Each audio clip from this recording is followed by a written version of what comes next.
هیچ نمیگه. در شوی کنم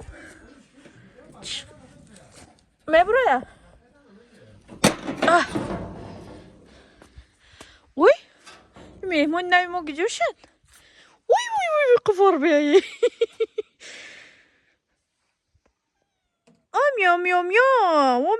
میام بیا بدروخی بیا مهمون شه بیا. این چیز میگه با فکرم چیز میگه نگاه کنین همه درخته خونه نیست دیگه خونه با فکرم هسته او دو ترک ده در چی و بخداد عصبات آرام میشن انا زمینی ما میگیم بگیریم کم ترک ایچه دوره اینجا چیسته برای هواش مادم قول شد برام قمرده